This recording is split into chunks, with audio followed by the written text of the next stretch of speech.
Welcome, everyone, to the Data Fam Community Jam. I'm Emily Kund, and I'm the founder of the Tableau Fringe Festival. And I am so super excited that we are co-sponsoring these series of events with Tableau.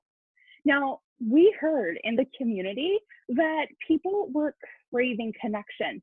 They miss talking Tableau at work. They miss meeting up in person at Tableau user groups. And so we created this space to be able to connect virtually, but then also when you get back to meeting in person, you're going to have some really rich conversations and connections that you've made during this time. So we have an amazing lineup for today, but before we get to that, I want to give a shout out to the TFF, the Tableau Fringe Festival organizing team, including Sarah Bartlett, Lorna Eden, Kevin Flerlage, and Alex Walczek. And of course, Jordan Scott from Tableau. Thank you all so much for your work behind the scenes. It has really been great to bring this to life. Now, before we get to our lineup, we have a special guest with us today, and that's Jackie Yeaney, the Chief Marketing Officer of Tableau. Now, Jackie's been with Tableau for about 7 months, and she really got to experience the brilliance of the Tableau community in person at TC19. What an introduction. So Jackie has really seen firsthand how amazing the Tableau community is. And if you're not familiar with her and her resume, it's really extensive. But there's one point I want to highlight for you all, if you're unfamiliar with Jackie, and that is her ability to take a company to the next level while really showcasing the magic of that community. So I am so thankful for Jackie for being here today. And I am going to get ready and turn it over to Jackie to say a few words. Thank you, Emily. You all are so kind to have me. I hope you all are keeping safe and well during this time. And I'm so thrilled that you all have decided to launch this Data Fam Community Jam, what a name, series. I'm finding it more important now than ever for us to come together and connect and share. You know, yesterday was my youngest 21st birthday, and we did a virtual birthday party. And seeing, you know, all my family and friends on Zoom and connecting, we ended up deciding that, you know, we need a family Zoom meeting every couple days because we really lifted us up and brought us energy. So my hope is that over these couple hours, you'll be able to walk away feeling more connected and more energized.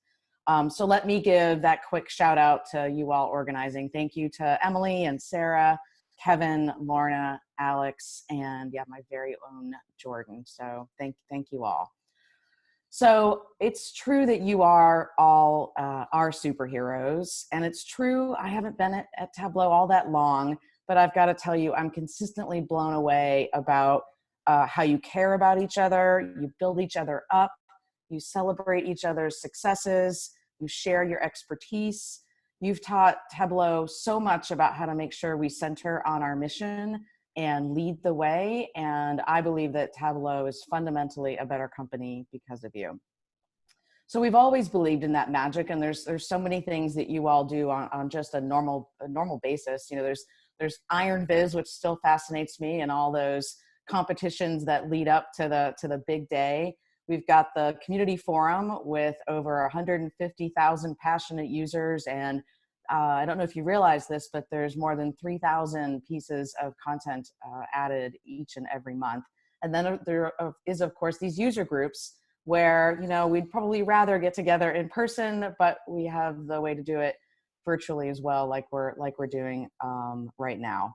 But I've got to say, this crisis has lifted you all up in my mind and heart as true superheroes in helping the world kind of see and understand their data and working on the COVID-19 data resource hub with us. So it really hasn't been possible without you all. It was through this community that we were able to get experts in everything from data prep of the initial Johns Hopkins University data to mapping and some public health analytics expertise, which we certainly don't really have inside Tableau. And it was community members like Anya Ahern, Tomas Foldy, Alan Walker and Jonathan Drummy, who are here, might be presenting at the next event, so be on the lookout for that. Hope I'm right there. They all came together and helped create the starter workbook dashboard that people are using. And there have been over 17,000 downloads in just the 3 weeks that we've had that live. Many of you helped steer us in creating our Viz responsibility guidelines to make sure that there's well-meaning Vizes out there that can actually cause unanticipated harm with the way that the data is analyzed. So thank you for helping us there. Because all of you, there are more than 8,000 relevant Vizes on Tableau Public right now, and there's 5,000 unique authors. The hub itself has had over 637,000 views in the 3 weeks, with over 500,000 people viewing. And late breaking news, I just found out about an hour ago that Ashton Kutcher, who's always been one of my kind of faves, actually tweeted the Resource Hub as a trusted source of COVID-19 data. So I thought that was pretty cool. For all the hard work, it's nice to have something a little bit fun in the middle. So let's talk a little bit more about the impact that the hub is having. I really feel like it's our mission in action. So we've heard from a number of customers and companies who've told us that they're using it to help make decisions with their supply chains, with all their office closures, helping analyze the impact, thinking about how to get back to work and how to get back to business. And then recently at Tableau, we've joined something called the COVID-19 Healthcare Coalition. It's a private sector-led response that brings together healthcare organizations, tech firms, nonprofits, academic, and startups, and they're aiming to kind of really push for bold action. We help them stand up a Tableau online site for collaboration across their network, and then Tableau Public will be the sharing platform for any of their public-facing visits. So you can find out more information about this coalition because it's really fantastic. Jordan's gonna post the link in the chat. There's a lot of things in the chat, so hopefully you can find it. We'll make sure you can find it. Furthermore, there's several countries and states and local governments who are using the hub. Here in the United States, the state of California is using it. King County, which is in Seattle, which is where I live right now, is using it. And the Virginia Department of Health, which is where I lived before I moved to Seattle in January, they are using it as well. In Spain, there's a team using Tableau Public to track manufacturing and 3D printing resources to help speed innovative solutions to healthcare manufacturing. And there's been a Viz that's been highlighted on German news channels that has over 17 million views. And the German public is basically using this Viz to try to understand how this is evolving in their country. So it's really, those are just a few examples. It's been truly amazing. So we often like to say that, we're together extraordinary, and it's really very, very true right now. So I'm thankful for you. All of us at Tableau are thankful for you. Those of you that are in the thick of it, as in the frantic days when we were trying to initially launch the Resource Hub, the analogy I've been using is it's like I was taking a B2B enterprise software marketing team, and suddenly we were trying to behave like the New York Times online. So we've got daily stand-ups and editorial calendars, and what do we need to get done today? How do we post to the website each evening? So it's been quite a shift for us. So we appreciate your support. You've been lifting us up on social media, so I appreciate seeing those, keeping us on the right path, because there is nothing more important to you all as the community and us as Tableau, that it is a trusted resource. And just being out there in the community, helping us to stay focused as we're all working very hard to keep that data hub with updated and with new information. I've been telling my team that there's really nothing more important than we can be doing right now than to helping the world to kind of see and understand the COVID-19 data. One side point that I just want to make sure you all realize for yourselves or to pass along to others that Tableau has recently decided to do. So Tableau is offering 90 days of free learning to everyone. And we're also offering 50% off for the desktop specialist certification exam. And you all can find both of those on tableau.com. So now I have a little bit of a surprise for you all. I say you're our superheroes, and the community's core to who Tableau is and who will be in the future. And a few weeks ago, we decided we really needed our own kind of dedicated, devoted superhero leader for the community, and to have that person and the community team report directly to me as CMO. So I am thrilled to announce that our very own Wonder Woman, Stephanie Richardson, is going to take on that role. So she's our new VP of Community here at Tableau. She's been actually a key part, for those of you that don't know her, of the marketing leadership team for over 4 years now. She was in product marketing. She led the creation and launch of the role-based pricing and helped bring to market some key products like Prep and Catalog. One thing, even if you know Stephanie, you may not know that she has been the wizard behind Tableau blueprints and our data culture thought leadership platform.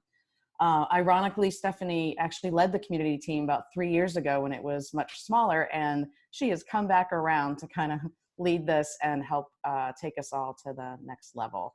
So let me turn it over to Stephanie. Please give her a warm welcome. It's weird to be by ourselves, but welcome, Stephanie, and she's gonna say a few words with us.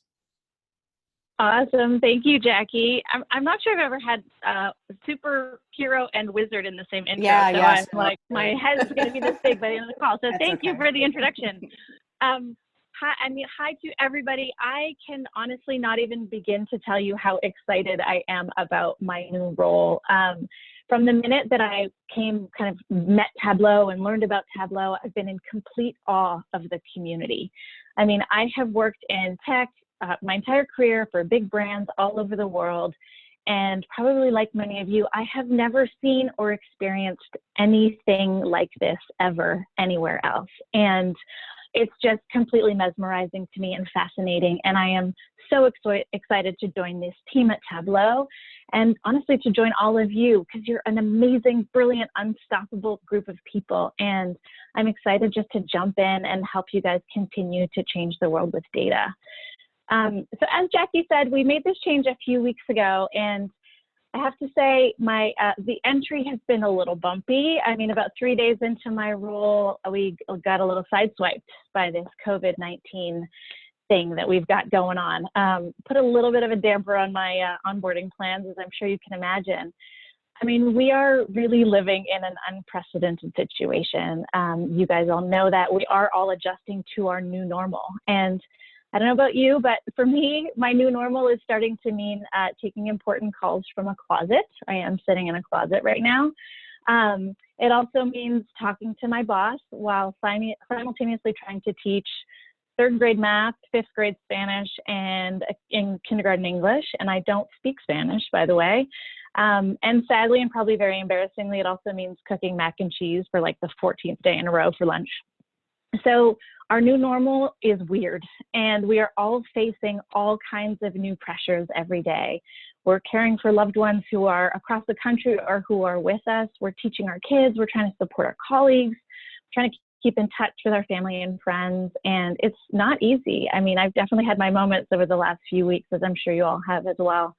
But you know, as they say, with challenge comes great opportunity, and I think that we all have an opportunity to connect with people that we haven't talked to in a while. I know I had a call with some friends the other day that I hadn't seen in a year, and we talked for 4 hours one evening, and it was wonderful. We have an opportunity to try new things, to learn new skills, to get to the bottom of that, maybe that honey-do list that's been growing for a really long time. We have an opportunity to learn more about our colleagues. I have to say, it's really interesting what you can learn about people when you're actually in their living room every day.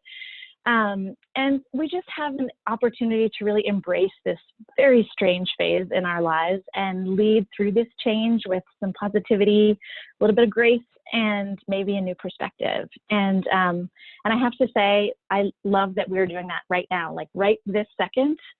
That's exactly what we're doing. I mean, we have a wonderful group of people that found the silver lining in this and chose to bring us all together to connect, to learn, to share, and to forget about the crazy even just for a minute. So thank you for doing this. Thank you for everything that you do, and continue doing what you're doing. I mean, constantly, every day, every hour, I'm seeing exciting things going on in the community where you guys are leading by example, and you're connecting with each other, and you're teaching each other, and you're leaning on each other. And it's so inspiring, and you're completely amazing. So please keep doing what you're doing. So I just wanted to say a quick hello. Thank you so much for letting me crash your party for a second. I can't wait to get to know more of you. I can't wait to spend some time with you, ideally face to face at some point, because I have so much to learn from you, and I want to connect with you and really continue to make this, help you, and I want us to work together to continue to make this community this incredible thing that it already is. So thanks again for having me. Thank you to the Fringe Festival folks for putting this on, and I will hand it back over to you, Emily. Thank you so much, Stephanie. All right, so before we get into the speakers, just a few logistical items. We have a packed agenda, so our speakers are going to take about 20 minutes or so to do their presentation.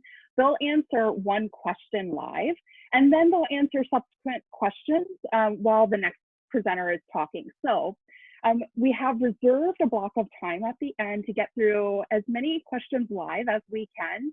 But if your question is not answered, don't worry, we are going to answer them and upload the questions and answers later. So that's why it's super important for you to ask the questions in the Q&A box and do the chat in the chat box. So questions in Q&A, chat in chat. We're going to get through as much as possible, and if you have a question, just feel free to ask it in the Q&A. All right, I think that takes care of all of like the logistical stuff. So Alex, I'm going to hand it over to you to introduce our first speaker.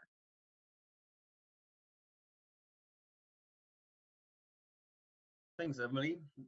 Hello, everybody. Good morning from New Zealand. Thanks, Jackie and Stephanie, for the introduction to the event. It's obviously challenging for all of us. And although I'm not in my wardrobe, I'm sort of in my spare bedroom, and I set myself up on a foldable camping chair. So that's equally weird, I think. I think it's also great to see virtual events like that popping up all over the place, really. And not just for business, but also privately. I don't know about you, but we do Zooms with our friends regularly to check in with each other to make sure that friends and family are okay.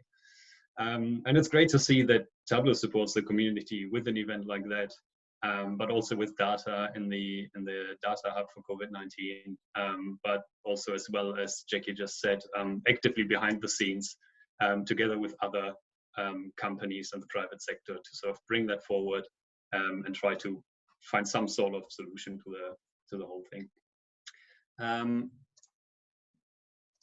With that, we have our first speaker now, and that's Kevin Flerlage. He has been 15 years of professional experience in data analytics. He's a Tableau Zen master and works as a senior analyst for Unifund Recovery Decision Science. Kevin is also a Tableau public ambassador. He has 4 Iron Viz top 10 finishes, and he is the 3rd most favorite author on Tableau Public. So that's quite some credentials. He's definitely an active member of the Tableau community, and he blogs together with his twin brother on flerlagetwins.com. So with that, over to you, Kevin, with your presentation.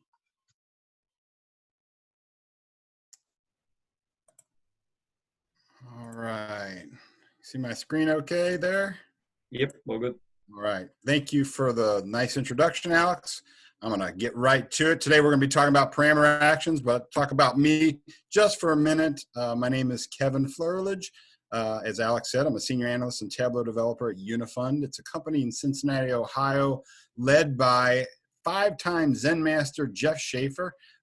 Guy literally knows everything about Tableau. If you don't know what a Zen master is, it's kind of the highest honor within the Tableau community.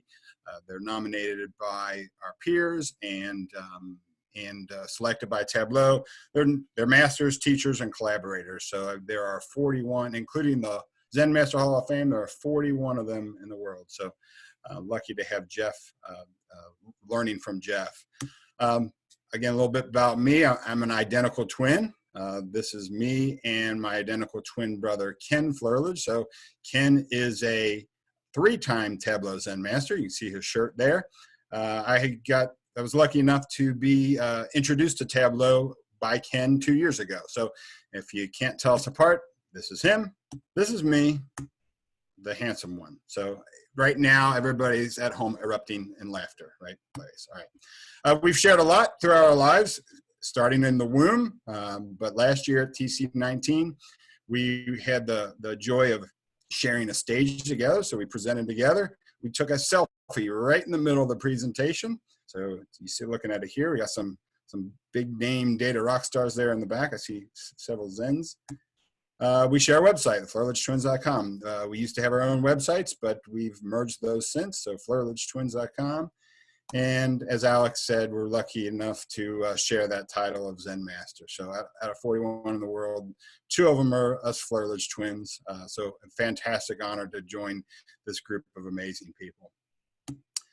I think Alex covered it. I won't spend much time here. One thing I do want to mention is, Cincinnati Tug, our Tableau user group in Cincinnati, has been kicking butt lately. Unfortunately, haven't had any personal events, but this is kind of why we're doing this. I'm also one of the co-leaders of this Data Fam Community Jam. We're really, really excited that we've got so many people on the line, like 2,600 at this point. So really, really excited. All right, so I'm going to talk about parameter actions. So parameter actions are similar to any dashboard action in that you interact with the visualization to make something happen. Instead of a filter or a highlight, you're actually changing a parameter value by interacting with the visualization. Now, the greatest thing about parameter actions is it literally opens the doors to things that were previously impossible to do in Tableau. Some people might be asking, parameter actions came out a year ago in version 2019.2, April 2019. Why talk about them now? Well, what I've found is that companies are upgrading now. So I've done a similar presentation 9 different times in the past 12 months. And 2 of those presentations happened in the last couple of weeks. So I'm finding that companies are, as I think we all know, are now just upgrading to these versions. And the truth is, they're game-changing features. I'm going to move very quickly. I'm going to show you how to create a parameter action, and then I'm just going to show you a bunch of use cases. I don't want you to freak out or try and follow along with me or try and take notes. Just sit back, relax, and if you want, take a picture of this, or I assume that'll be in the video as well. And if you go to this website, I have all the links to a bunch of different blog posts that I'm going to talk about today. So, so just sit back, relax, and kind of watch, and you can come back to this later. I have step-by-step tutorials that show how to do most of these different parameter actions. All right, we're going to jump into Tableau, and we're going to talk parameter actions. So this is from my Playing with Parameter Actions blog post. So let's first talk about a parameter in general. Now, we have a line chart here, and one of the most common use cases we have for a parameter is in a situation like this. I want to look at sales over time by subcategory, and then I get this nasty mess, right? So I can't really do much with this. So what we often do is we create a parameter. I've created a list parameter that includes these different subcategories. And on its own, that parameter does absolutely nothing. We have to actually create a calculation to allow this viz to interact with this parameter. So I've created a simple calculation right here, subcategory color. So if the subcategory parameter equals the subcategory in the visualization, let's make it red. Otherwise, we'll make it blue. So I'm just going to put this on the color. I'm going to change this sort order here. And now we have this highlighter. So it's highlighting the machine sales. Now it's highlighting art sales, supplies, etc. Right? We could do a similar thing with size. We could actually use that same calculation by creating a separate one. If subcategory in the parameter equals subcategory in the viz, then make the size 5, otherwise make it 1. Put that on size, and we got a little bit of a thicker line, right? So that's a pretty common use case for a parameter. Now, I will admit this is a terrible use case for a parameter action, but it's a good kind of jump into getting our feet wet on different parameter actions. So what we want to do with a parameter action is allow us, rather than going up to this this drop down, I want to just be able to use the visualization to select the line I want. Again, not a great use case for a parameter action, but we can kind of show you how this works. I'm working with a worksheet, not a dashboard, so I'm going to go to Worksheet and Actions. So we've got the parameter set up. We have the calculations. All we have to set up is this parameter action. So went to Worksheet and Actions, clicked Add Action, and Change Parameter. Now, if you're on a dashboard, it asks what sheet you want to interact with. We're on a worksheet. We only have one sheet, so it's going to be this highlight line worksheet. The next step is to pick the target parameter. We're using the subcategory parameter, so I'm going to pick that. Find it, subcategory parameter. And then the last step is to say what field you want to feed into that subcategory parameter. So I want in my viz to feed in the subcategory parameter or the subcategory field. I'm going to set this to hover, hit OK. And now as I interact with the visualization, it's sending a value to that parameter action, and then those calculations are taking hold. So if you look up here, as I move, you'll see that parameter actually changing values. And as the parameter changes values, the calculations do what they're supposed to do, and you have this sort of line highlighted. Okay, so not a great use case, but you kind of understand how parameter actions work. I've got this another use case where I'm going to look at time. I'm going to actually feed a time into this parameter so that we can do some different things. I'm going to keep it very simple. We're going to assume that we have a ton of bars and limited real estate, and we don't want to show labels because they'd be stacked all on top of each other. So I've created this simple view that as you hover over a bar, it actually shows the label, the sum of sales. So as I hover, what you're seeing up here is this week is being fed into this parameter. Okay, so I've just got week of sales, a week of order date, and then sales on rows. I've created this order date parameter. Before I used a list parameter, you don't need that. If I have just a date and allow all values, then I can feed any date into that current value, into that parameter. So I've just, so I've got that parameter, I got the viz set up. So I'm just going to get my calculation, show you the calculation. All these calculations are going to be pretty similar for the most part. So basically, if the week of the order date in the viz equals the week of the order date in the parameter, then I'm going to return a value of sales. Otherwise, I'm going to return a null value. We put that on the label card, and now as I hover, oh, I guess I should show you the dashboard action first. Sorry, worksheet action. So I'm interacting with this sheet. Okay, I'm going to update the target parameter of order date parameter, and then I'm going to feed into that the week of the order date, right? I've set it to hover, and as I hover, we show a label, right? So you can kind of see where we're going with this. Now let's just walk through a couple different fun things. Some things you might use for business, some you might just say that's ridiculous, but I created a little highlighter. So it highlights the previous dates in blue, the future dates in gray. This is something I've used on several different occasions. This is a bar chart showing sales by week, I believe, and then we have a running sum. So we can see from the beginning of this data that we have a running sum of about $500,000 in sales. Well, what if your user wants to know from some other point in time what your sales are? So let's say we want to see from August 12th. So I can create a parameter action to actually show you that from August 12th to the end of that year, we had about $400,000 in sales. You can do sliding reference lines. You can feed a parameter into a reference line, and I've got this labeling the date and labeling the sales value. One of the great things about a parameter action is the fact that I can use them across data sources. Just like a parameter, I can use those across data sources, and that's really, really handy because it's sometimes hard to do cross data source filtering and things like that. So we'll use a parameter for that. So in this case, I'm using a parameter action with multiple data sources to do a sheet swap. So you guys have probably done a sheet swap before. I'll unhide these sheets. I've created two charts. I've created a scatter plot, and I've created a area chart. And how you typically do a sheet swap is you create a parameter with two values. One's area chart, one's scatter plot. Then I create a calculation, and that calculation is equal to the parameter. And then I put that calculation on the filter, and on the scatter plot, I only check the scatter plot box and don't check the area chart, and do vice versa. You guys have done it before, so I changed this. You know, you tile those sheets in one container, and you have this nice little sheet swap. Well, you can do it with a button. So I've set this button on hover, and I can do that with a button. How I do that is pretty simple. So I have the Superstore data that you're looking at, with that this visualization is built on. Then I just bring in a separate data source. This is actually wouldn't need to do it this way, but for example, I brought in a data source that just has some XY coordinates and then has the type of area chart and scatter plot. Those are basically what I have in that parameter. Those are the same exact values. And in the sheet, I just brought in those XY coordinates, kind of place these where I want, exactly where I want.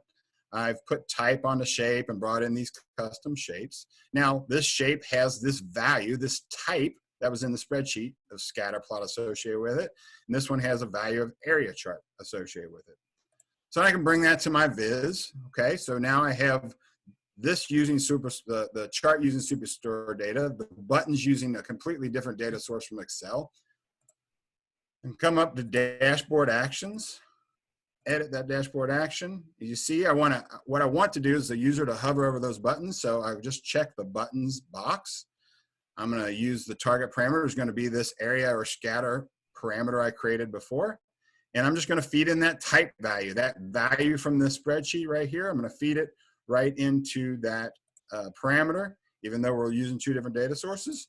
Doesn't matter. And as I hover, I get this nice little sheet swap. So really cool being able to utilize different data sources.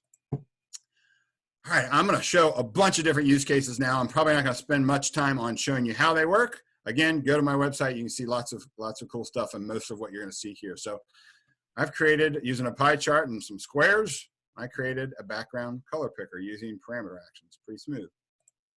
Or a drill down bar chart. I have a better example of this later. I won't spend much time on this, but we've got a bar chart showing furniture. I can click on it and break it into a stacked bar chart showing the different subcategories. Or drill down scatter plot. This is a scatter plot looking at subcategories. I can click on subcategory of copiers and I get the copier products. Or if I go to appliances, here's all the different appliances. So you got this nice ability to drill down.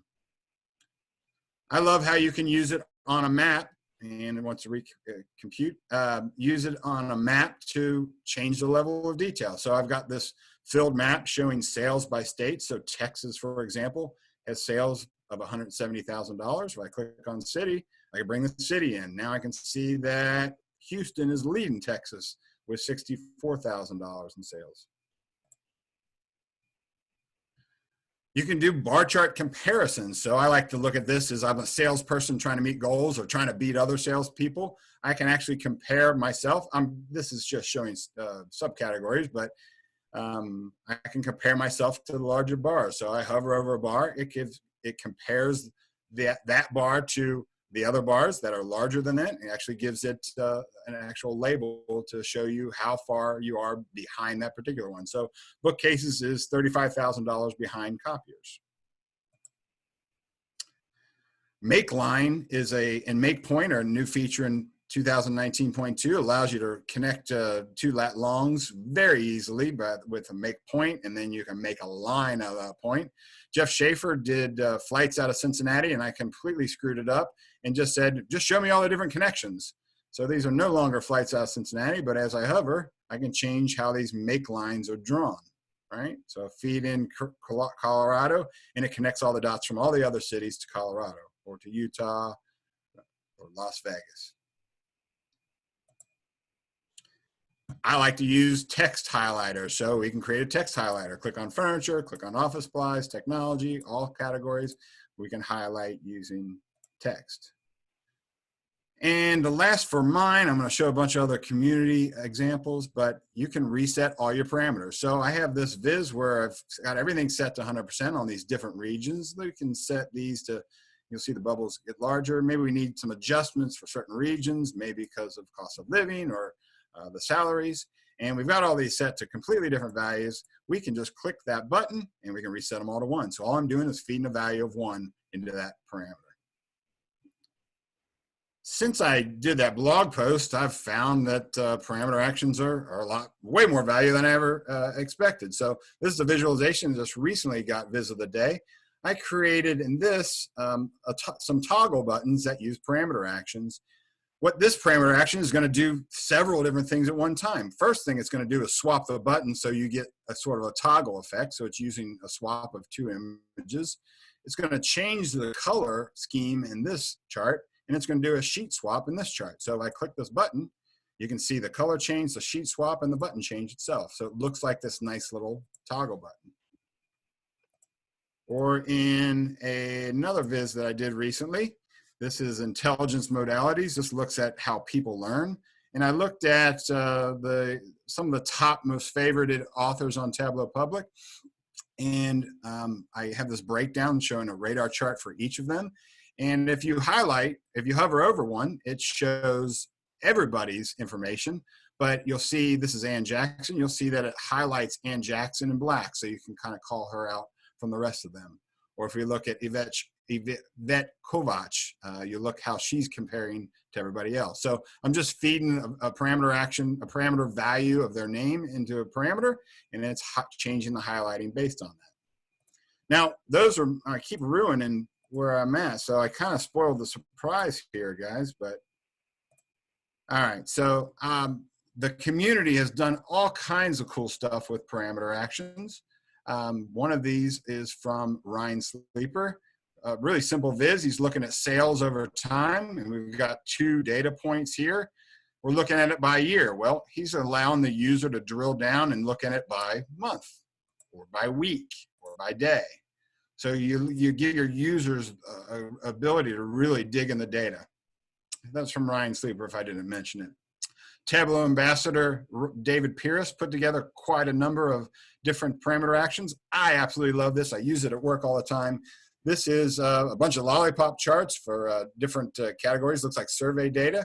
And he created a parameter action to allow you to sort by that column. So you see this on websites and things all the time. It's really intuitive for our users. I use that all the time at work. This is the much better example of a bar chart drill down. So if we click on this category, we can drill into the subcategory. And we click on the subcategory, we drill back. So really, really nice ability to drill down. Or Scott's going to talk about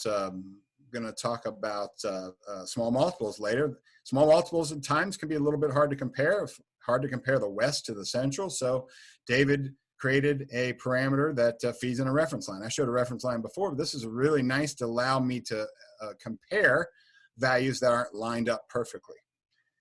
And then I mentioned I have this identical twin brother named Ken, and well, he likes to do a little bit crazier stuff. So he said, why not just make a point, follow my cursor on the screen? Okay, super useful, right? And if you can do a point, why not connect a line to that point? We can draw this line. If you can do that, why not you make a joystick where you can move this dot around with a little joystick? And then I think he just lost it, and he decided to make an eyeball in Tableau with a little keypad that you can move the eyeball around. So pretty slick, made with a bunch of different concentric circles and a bunch of parameter actions to move that thing around. One of the things I love to do is make games with Tableau, and parameter actions made that a heck of a lot easier. So I made this memory match game. So how this works is I've got this back of the card. There's actually, each one of these spots has 2 different cards, the back of the card that you're looking at and the face of the card, the picture, the photo, whatever it is.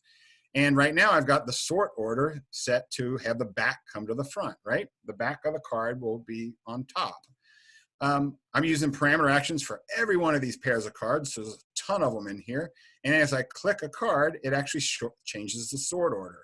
In addition to that, I'm counting the number of clicks. I'm counting the number of clicks by having a parameter set at 0. You can see that 0. And then I've got a calculation that just says parameter plus 1. Every time I make any click, I'm sending a parameter plus 1 into this parameter, and we keep adding to it. And I also keep score. That doesn't use a parameter action, just uses some calculations. And we keep score to see how many matches I have. So I built this for to show at a tug. So we got these little codes on here, but Everybody's muted, so I'll just show you how it works. Click a card. If you don't recognize this is Andy Kriebel's visual vocabulary. And we click C2, and if you don't know this guy, this is Johnny Walker. Not a match. You can see I'd made 2 clicks to do that, so not a match. So just like in the game, we'll turn those cards back over. We'll find something else. Oh, there's Andy's visual vocabulary. Click that again, and we've got a match, one of our 12 matches. So you can build really cool games in Tableau using parameter actions. But my absolute favorite, this is from Zen Master Hall of Famer Joshua Milligan. He built Minesweeper in Tableau using parameter actions. So he has a full, on his Tableau public site, he has a full-blown version of Minesweeper built in Tableau using parameter actions. So really, really, really cool stuff you can do. So that's all I really have. Again, that was a ton of information. 90% of this is detailed on this particular website. So if you didn't get a chance, take a picture of it. Like I said, it'll be in the video later, but you can go there and you can check out all the different use cases. I have step-by-step instructions on how to create most of these. And yeah, thank you for having me. I appreciate it. Sweet. Thanks, Kevin. Just for everybody, because the question came up a lot, the session will be recorded. You'll get an email in the next couple of days with the recording, and the link to all the workbooks is there on the screen right now. I think it was a great presentation, and yeah, somebody in the chat said just before, just when you thought Tableau couldn't get any better. I think that really sort of pushed it to the next level, and the sort of interactivity that you and Ken and the others are doing is just incredible. We have one question that I wanted to address now from the chat, and that's from Ramonda Harris-Fonville. Will parameter actions work in story? She has found that some dashboard actions wouldn't work in a story. So do you have any experience with it? I'll be quite honest. I've never used story points before. With the introduction of dashboard buttons in 2018.3, the end of 2018, I just used dashboard buttons to navigate between dashboards. So I've not really used story points. So I will admit I don't know the answer to that question, but yeah, it'd be a good one. I can certainly research and get back. Cool. Thank you. As Emily said in the beginning, we have we keep the questions and we'll answer them at the end of the webinar anyway. So stay tuned. Maybe your question will get answered afterwards, or afterwards maybe in an email. So thanks again, Kevin. With that, we go to our next presenter, and this is Scott Briggs. Scott is a business intelligence analyst for My529. He has a strong background in SQL development, and he's a certified desktop associate. When he doesn't do Tableau or doesn't present in webinars like that, he likes to run a triathlon every year. But he reckons that it's more of a diathlon because the swimming part is downstream a river, so that makes it apparently a lot easier. With that, Scott, if you are ready, then I'll hand it over to you to talk about small multiples. Sounds great. Thanks for the introduction. And all right. Am I good? Can we see? Yep. You see the title? I see it, hear you. Great. First of all, so it's just a real honor to be included with this and be able to present to everybody. Before I get started, I just want to wish my sincerity that every single person and your loved ones are staying well and safe during this time.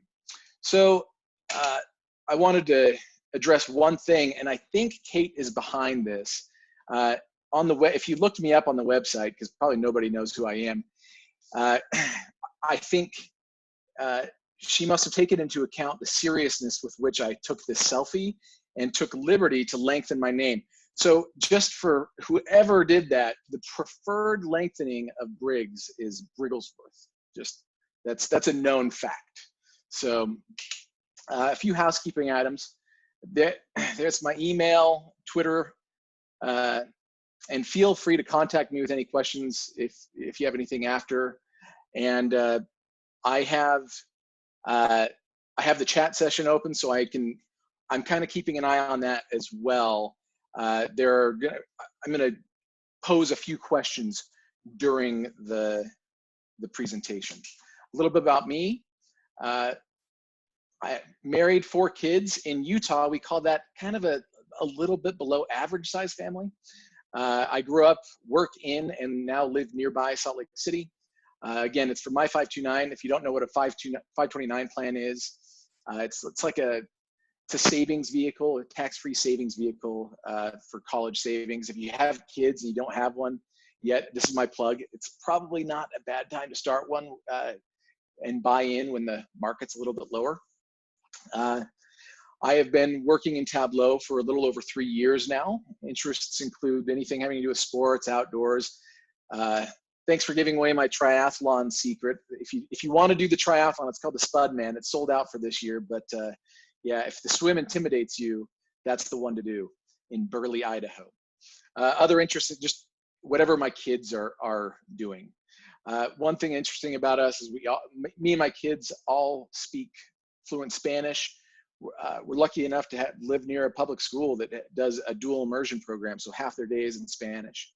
So that's the fun fact. And my wife, she understands a lot of it and is making good progress.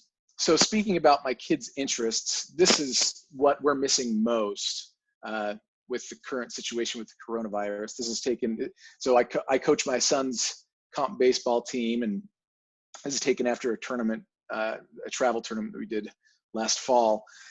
The funny thing is that while I always loved baseball growing up, basketball was my passion. So, and that just so happens to be the data set that we'll be playing with today. I'm going to build something from scratch. And to get us started, let's take a look first at some small multiple examples. So this one is by Mike Cisneros, and if you don't know who he is, there's his Twitter handle and avatar. He's a really, really just influential person in the Tableau scene. So this small multiple chart is showing the proliferation of the 3-point shot in the last 30 years in the NBA. And so what every dot represents is a team, and every square represents a season. And as you go, it starts, in the 89-90 season, top left, and the newest season is the bottom right. So if you want to throw a guess into the chat, can you guess which team in that bottom right box, which one is farthest right?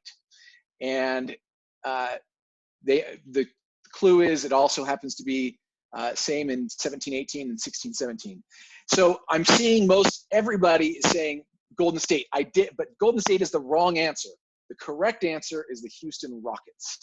So, but it just shows, I mean, back in that first chart, like nobody was taking over 15 attempts per game, and now in that last one, nobody's taking below 25. So pretty amazing. So why, now that we've seen one, why are small multiples good? Edward Tufte has a great quote saying, "At the heart of quantitative reasoning is a single question: compared to what?" And I think that is really what what small multiples are best at, because they force that comparison through segmentation. On Mike Cisneros' blog, he says, small multiples can be useful to break down an overwhelming visual by displaying smaller pieces that are easier for you to analyze or for your audience to digest. So here's another more topical small multiple chart that my boss and mentor, Ryan Nielsen, did. And so we were looking at, and we used he used that starter workbook that Lorna mentioned in the introduction. During the development stages, I noticed something. Well, so what he wanted to highlight here is how every state's curve, these are just Western United States, but how the curve of every state was very, very similar. But what can be confusing with this viz? So if you want to put it in the chat, yes, somewhat, you're starting to get it. here's the corrected version. So, so if you look, if you do have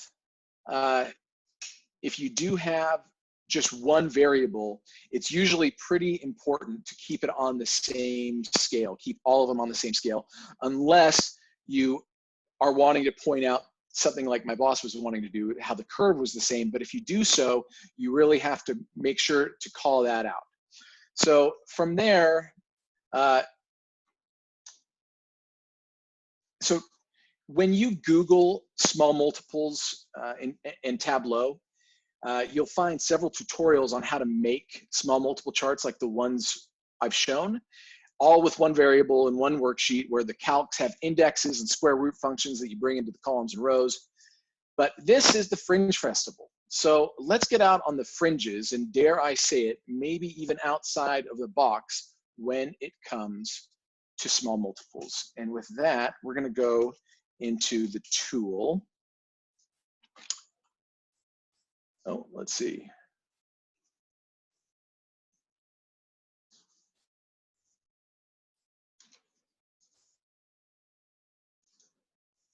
All right. So again, my data set is from the NBA. Here we have, so you can see stats that you'd regularly see: assists, points, field goal percentage. That's not the same as football. That's when someone takes a shot that's not a free throw. And then in the dimensions, you have player, position. Age is something that I thought was interesting. So, and don't worry about these things. There were some nuances in the data that I had to take care of, and filter out. So I wanted to see who is scoring the points in the NBA, by what age. And what you see is that you have this kind of left skewed bell curve, and people that are 24 happen to have scored more points than anybody in the NBA throughout the history of the NBA. So I wanted to take a look at what different players by their age average and make this into a line chart. So we have this, they decline as they get older. We have this kind of bump at the beginning here, and that's what I call the phenoms. Like in the last 25 years, you've had players like Kevin Garnett and Kobe Bryant and LeBron James that have come and played early, or come out early.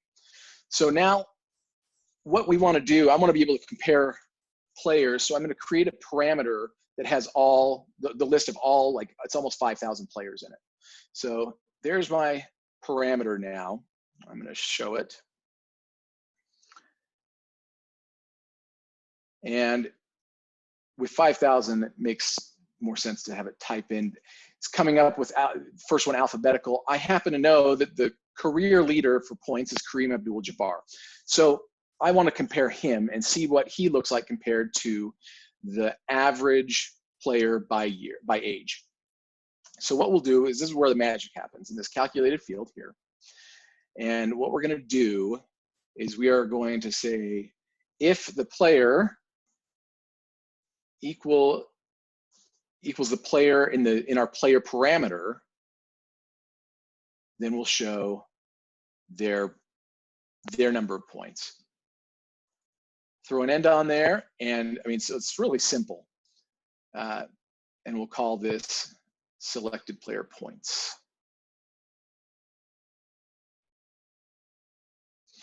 So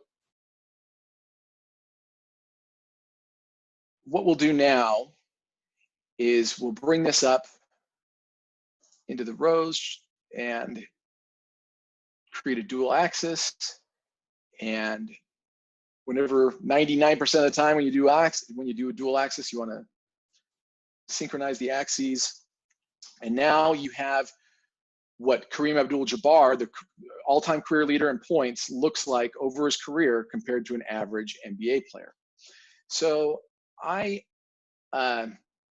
think kind of a next level thing is, what if we want to compare another player? And to do that, so we'll actually be comparing two players to the mean. So what we'll do is we'll create a new parameter, same thing, just a list of all the players that are in the data set, which is everybody that's played since 1950. Let's show that parameter control. And now we have to adjust that calc that we made earlier. So we're going to go in here and edit. So now we're going to account for that second parameter that we made. So we'll say else if player equals player parameter 2, then it'll show their points. So once we hit OK, watch this line chart change. And that's because it's adding all of them together. We're not differentiating yet between the two players. And how we're going to do that is through the colors marks card. So new calculated field, which is going to be pretty similar to the calculated fields we've done before. And we'll say if the player equals that player parameter, then we're going to give it a 1. And the second one, same as above, just with a 2.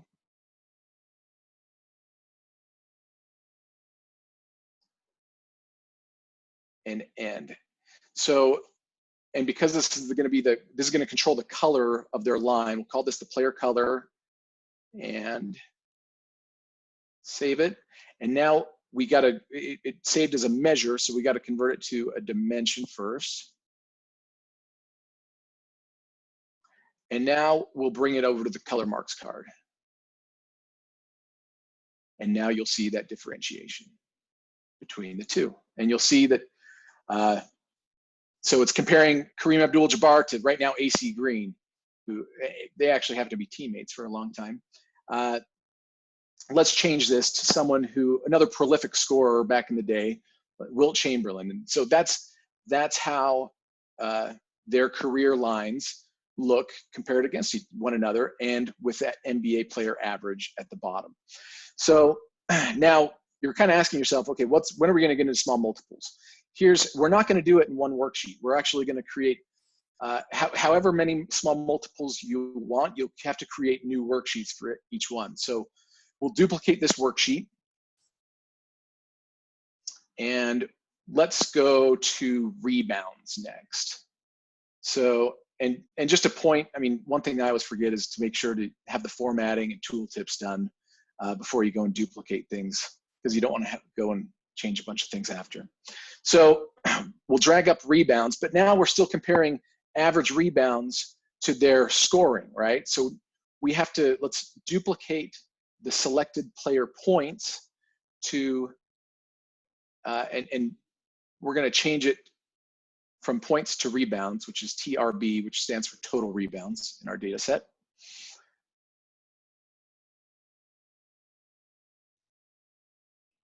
Change the title here to selected player rebounds, save it, and then let's drag it and replace the selected player points in our rows. And so now we're comparing apples to apples. There's their rebounds over the years. And so again, let's rename this points and call this one rebounds. And again, however many small multiples you'll want in this example, you'll just need to create a new worksheet for every single one, and then bring those into the dashboard. And since this isn't a dashboard tutorial, I'm going to show you kind of my finished version here. So here we have LeBron James, and I wanted to leave the option to have the second player be blank, just in case you wanted to just look at one player over the mean or against averages.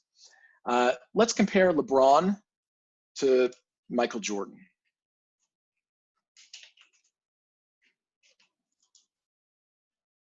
So now it's bringing in that gray line is Michael Jordan. You'll see I like Michael Jordan's because there's this gap in here. That's the first time he retired and played baseball. That's the second time he retired. And then this little one is the 2 years he played with the Washington Wizards at the end of his career. Another nuance that I really like about this chart, I find funny, is that this three-pointer, it has this hump at the end, and that's all because of one player. And because here in the middle, you have tons of sample size, right? Not a lot of sample size for 42-year-olds and 43-year-olds. And the coaches gave one Vince Carter the green light in his old age to shoot from three. And so he totally just creates this huge skew for three-pointers for old guys. Another thing that I thought would be helpful is I brought in a few filters. So let's see how LeBron James and Michael Jordan looked against players that were all-stars in their career. So we're filtering on this now. All the charts have changed, and you'll see that that average line is quite a bit closer. They don't stand out quite as much in each statistic, right? One other note that I'll throw out there for the chat is there's only one player in the NBA that holds the career record for more than one of these statistics. And so if you want to put in that chat box who you think it is, I'm interested to see how well you know the NBA. So what I really want to point out here and kind of switch gears is to think about it in a business case sense. So if you have, if you're part of a company that has a bunch of regional offices or, tons of salesmen, this is a really handy way to compare them all at once against what the average office is, or maybe against high performing offices, or maybe offices in their region. Maybe you only want to see, maybe you don't want to compare two offices and you only want to compare one, right? So, by the way, I've put this viz on my Tableau public site, so you're welcome to go and download that and play with it. The last thing I want to show is kind of, I think these are really super useful. These are, I screen grabbed this from my son's baseball game, and it has this this radial chart, which is super cool looking, and it's kind of, I know a lot of radial charts are in vogue right now, but if you think about it, even if you had an average line, right, showing these 9 or 10 different statistics that it's showing, it's only giving you a glimpse from one moment in time. And if you look at this viz, it really, I mean, you're going through all your KPIs, and you see a history and a trajectory. And not only that, but I just think, for me, especially for people that maybe aren't as data literate, this is easier for them to read and digest. So with that, that's really all I've got for now. Alex, do we have any questions? Sweet, thank you.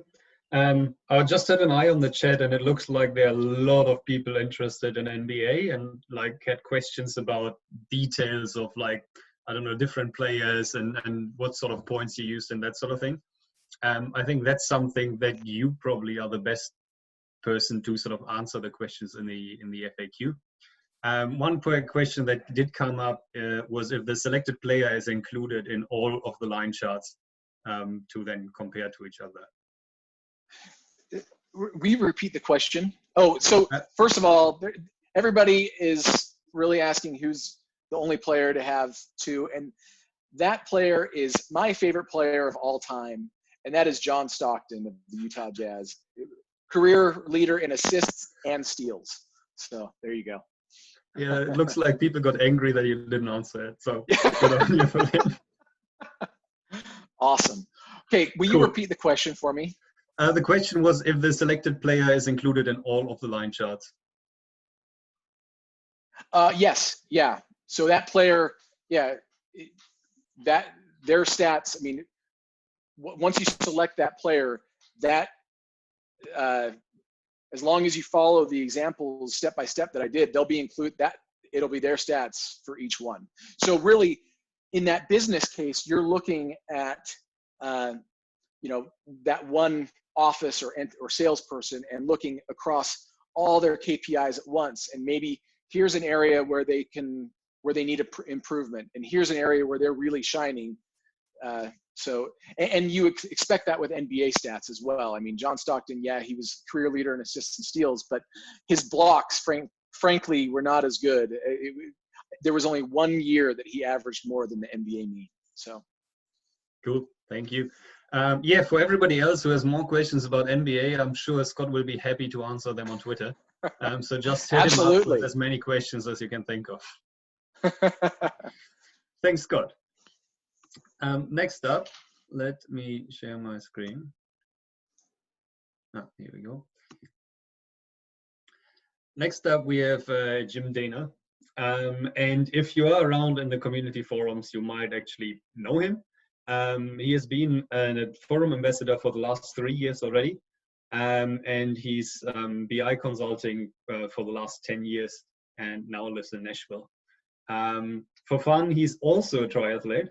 So you can see we have a pretty sporty community. And he's enjoying riding his bike on sunny afternoons. So with that, Jim, over to you.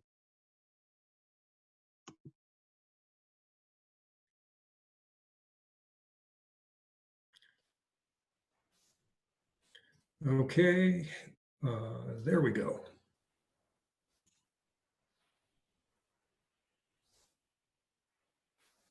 Yep, all good. There we go. Can everybody see my screen? Yes. And everybody can hear me fine. First of all, happy Friday, and please, please be safe. We're in very, very strange times. I'm not telling you anything you don't know, but it's a very strange time out there. Yes, my name's Jim Dehner. I am one of the forum ambassadors. There are about 40 of us around the world. I just happen to live in Nashville, Tennessee. I noticed when y'all were signing in, there were quite a few people from Nashville.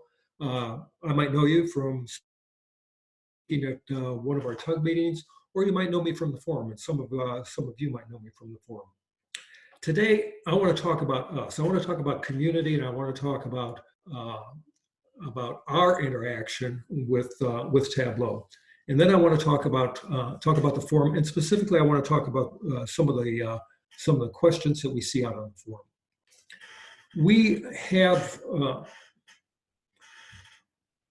We're part of a very, very rich society. We're a group of people who are all like us, who love to work with data, who love to analyze data, and love to make stories using that data.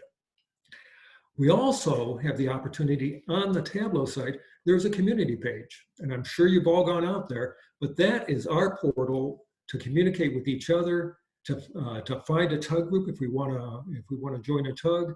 We can also go out and see what type of training is available and what events are coming up in the very near future.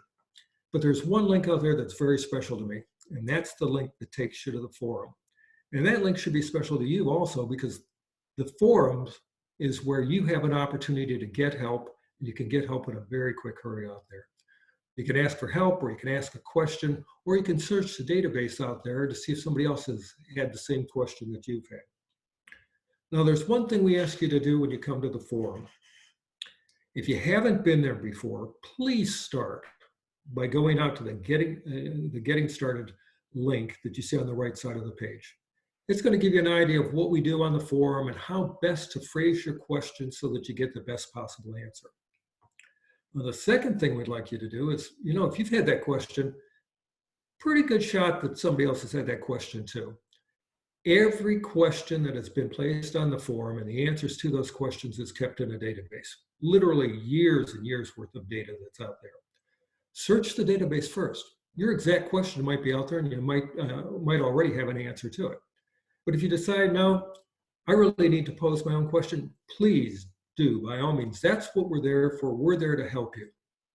But we'd ask you to do a couple of things. First of all, state the question very clearly, and also give us a good idea of what the expected result is. In addition to that, we ask you to attach your TWIBX workbook. That book contains not only your data, the number of data sources, how they're connected together, and other calculations that are in your viz. And that's what we need to understand where you've run into problems and how best we can help you. Now look, we know sometimes the data is sensitive and you don't want to share the data. But if you can, share even a portion of the data or create your own dummy data set and include it with the workbook, it helps us a great deal. Okay, now I've been using the sense of we are going to solve. We're out there to help you. Now the we that's out there is not just the 40 Tableau forum ambassadors. It also includes a number of full-time Tableau employees who are now data diplomats who are out there also, and it includes you, people just like you, just like me, who want to share their experience with other users to help you get the best possible answer.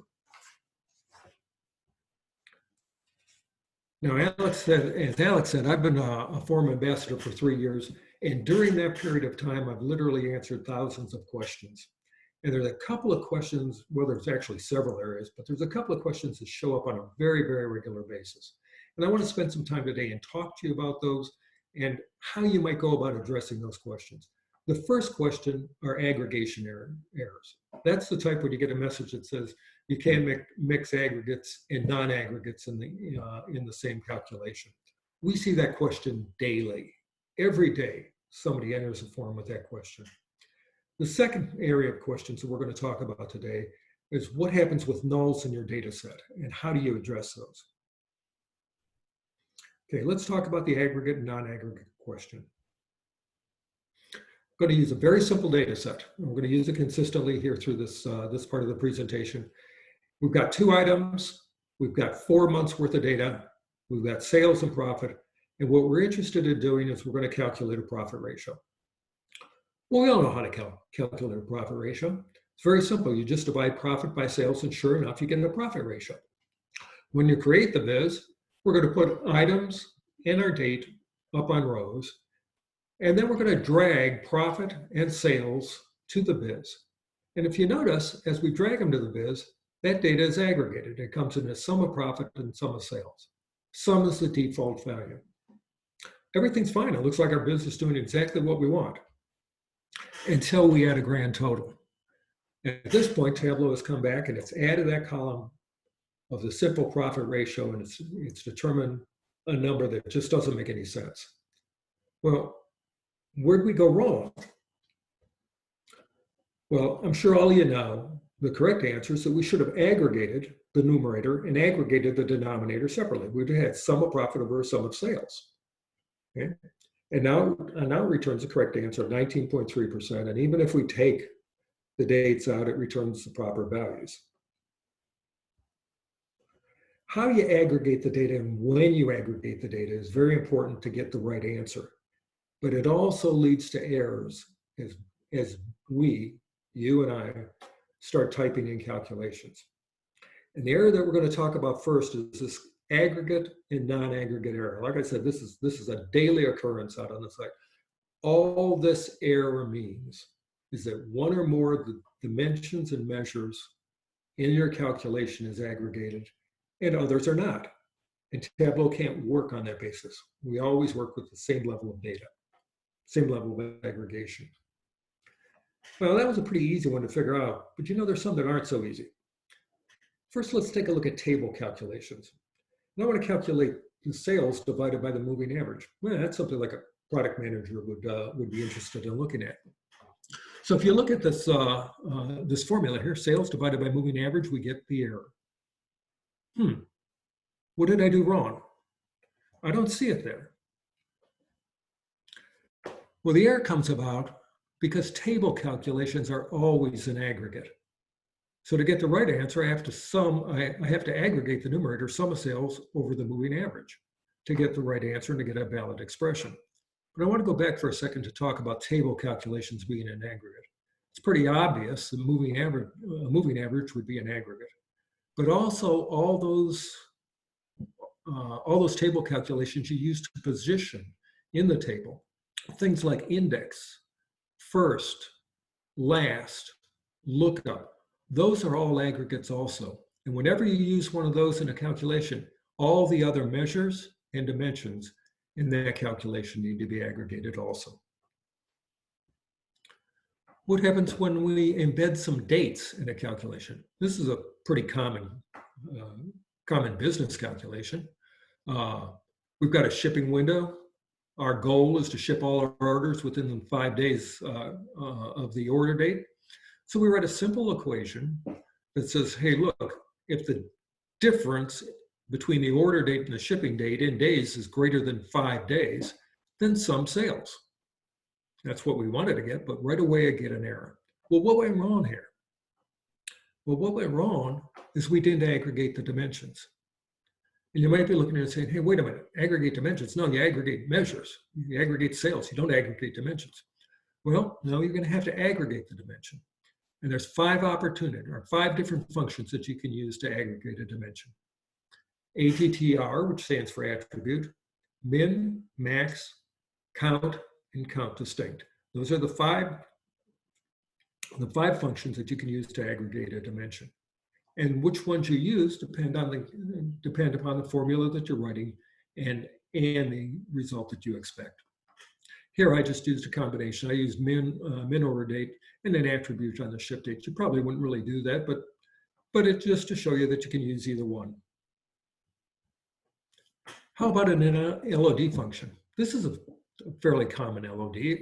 All I want to do here is I want to take a look, and if the category equals furniture, I want to sum sales. And all of a sudden, here's our error message again. Now, can you see where the error is here? There's actually 2 ways to resolve this. The first is very similar to what we just looked at. We're going to aggregate the category using min. Okay, we have to use min or max because you can't use ATTR or the attribute in an LOD expression. And now this is, well, if the min category is furniture, then sum sales else 0, and it returns a valid result. There's another solution, and this other solution I actually like better, and I use it most of the time myself, is to take the aggregation out of the if-then statement and write an if statement that says if category equals furniture, then sales, and do the summation outside of the if-then statement. Each of these will return the same answer, but I like to use the second one better and not try to aggregate the dimension directly. Okay.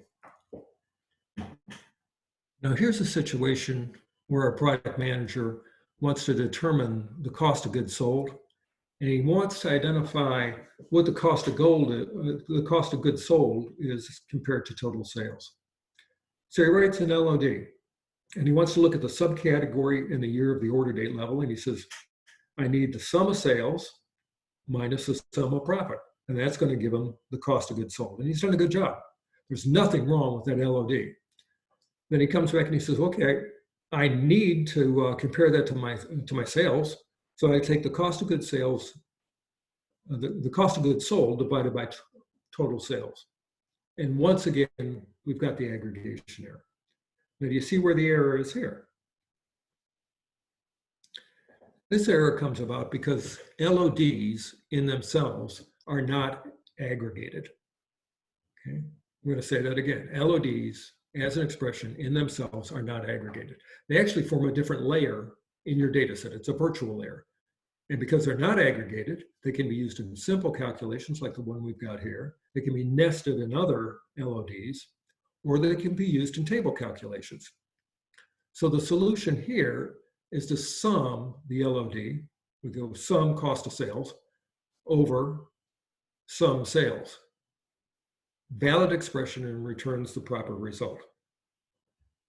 Well, we've looked at a few examples, and there could be dozens more. Okay. It would be nice if you were able to very quickly and very easily, as you're writing the formula, take a look at the formula and know what measures are aggregated and what measures aren't aggregated. Well, it's pretty easy to do that.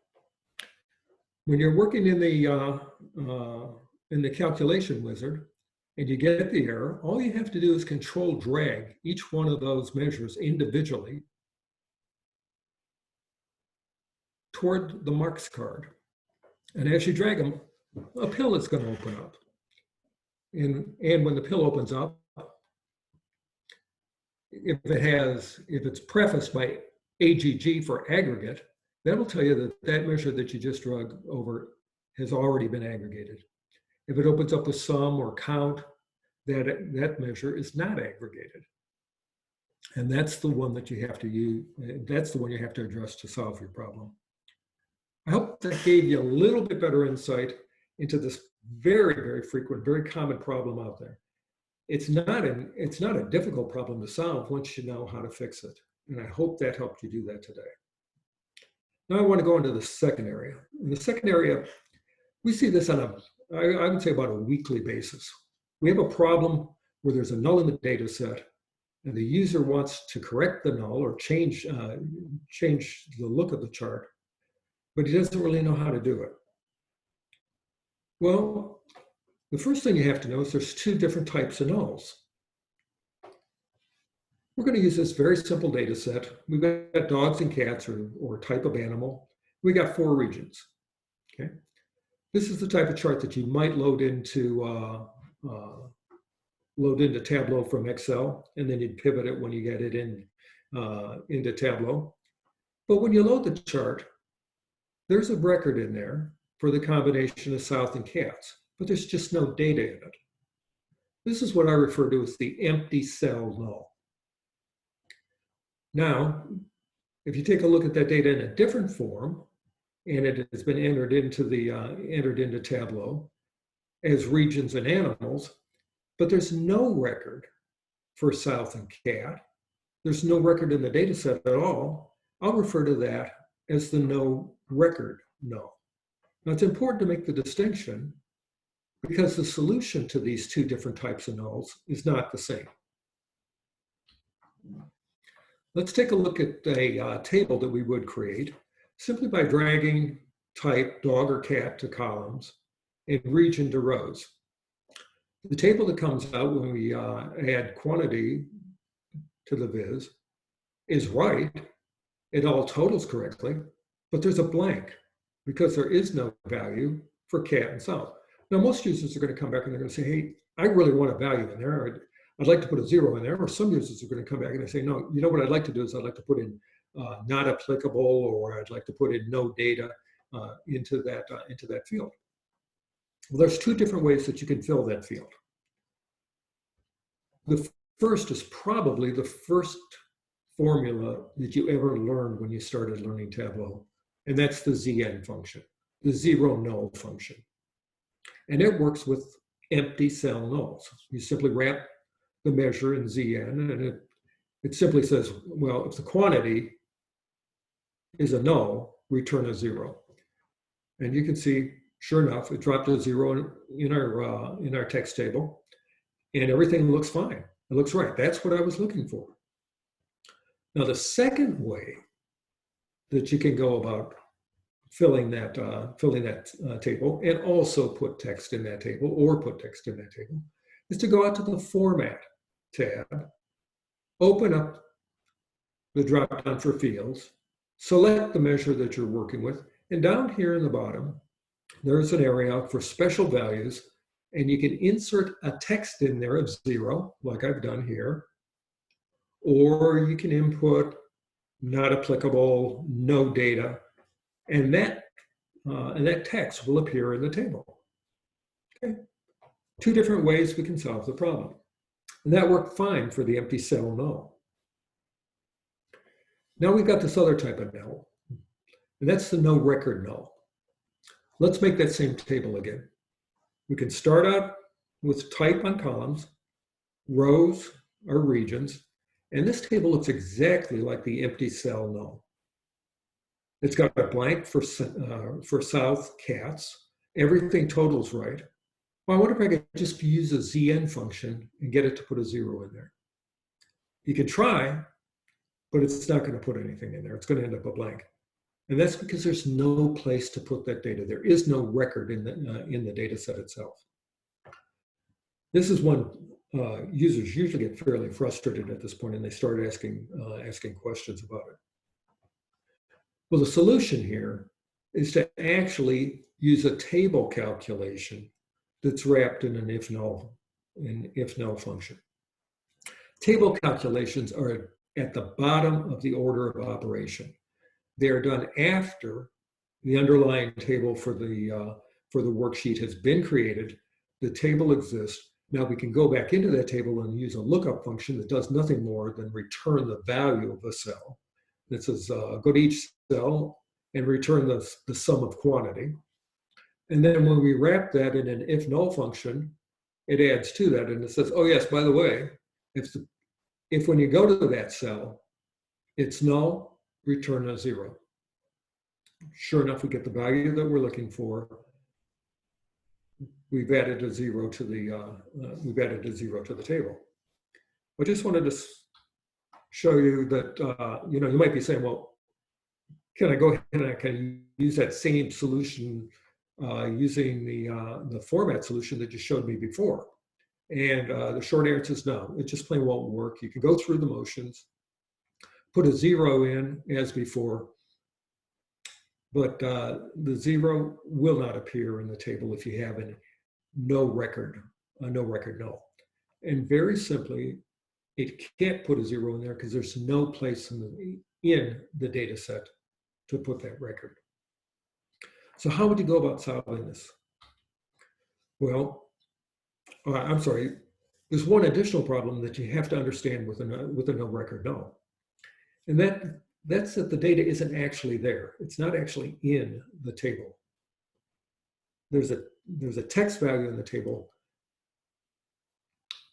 but there isn't actually a mark for cats in the southern region. Just to give an example of how that would show, I wanted to do a average calculation, and I wanted to see what the average was for dogs and cats overall. And we know there's 80 animals and with 4 regions, so we know that the answer should be 20. 80 divided by 4 is 20. But the answer we get from Tableau is 80 divided by 3, because there's only 3 actual marks in that column. So 80 divided by 3 returns 26.7. And that's not the answer that you want. So the question becomes, what do I do? How do I address this problem? Well, at this point, the way I would address the problem, the way I'd counsel you to address the problem, is to use a data scaffold. And a data scaffold is really a fairly simple thing. It's an additional table. I always make mine using Excel, where you make all the combinations of dimensions that you expect to show in the viz. So here we've added south and cats to our data scaffold. We bring the scaffold in and do a left join between the scaffold and the original data, so that we've actually forced a record into our data set that south and cats and the value in that quantity is a null. Now we can go back and we can use the empty cell solution of applying a ZN in the data field and get the correct value. Well, I hope that gave you a little idea about probably the 2 most frequent errors that we see out on the forum and how to address those. As I told you before, I live in Nashville, Tennessee. So a lot of you guys are from Nashville, Tennessee. If we have sometime when we get back to face-to-face tug meetings, I'd love to meet you. You might see me at those meetings, but I'd love to see you at those meetings. If not, maybe we can have some virtual meetings. As a matter of fact, we're beginning to set some up for later this month. And I think Ken is going to speak at that, and we'll talk to him about that later. Now, the solutions that you saw today are out on my blog site, Dehner2 at blogspot.com. I keep 2 series out there. One of the series is directly for FAQs from the forum. I also keep a Tableau public site that has downloadable versions of my workbooks that also have how-to solutions. And if you want to ping me at some time and maybe suggest some things that you'd like me to look at, you can get me at marketanalytic 5 at Twitter. Thank you very much.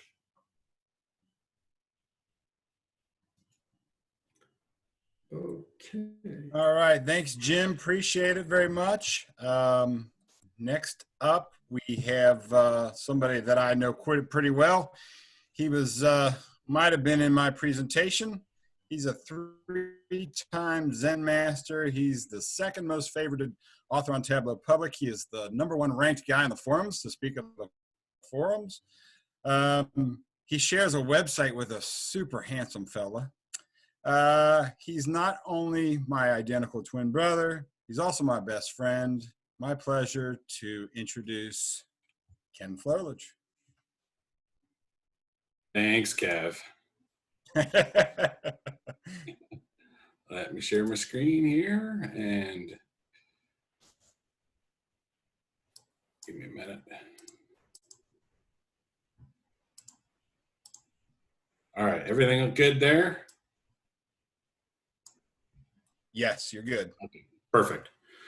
All right, so the last few presentations have been pretty technical, so I'm going to kind of take a little bit of a different tact here, and we're going to talk less about technical how-to things in Tableau and focus a little bit on how you can gain these skills. So you've seen some great presentations from Kevin and Jim and Scott, and I was just watching the comments, and I could see, you know, a lot of people were very much wowed, but I think there was also a little bit of a feeling of being overwhelmed, that there was so much that you can do with this platform and not really sure where to start. So I'll be talking to you about, share a little bit about my journey and how I learned Tableau over the last few years, and then how that sort of developed into a handful of tips that I like to recommend to people when learning Tableau and how you can master this platform.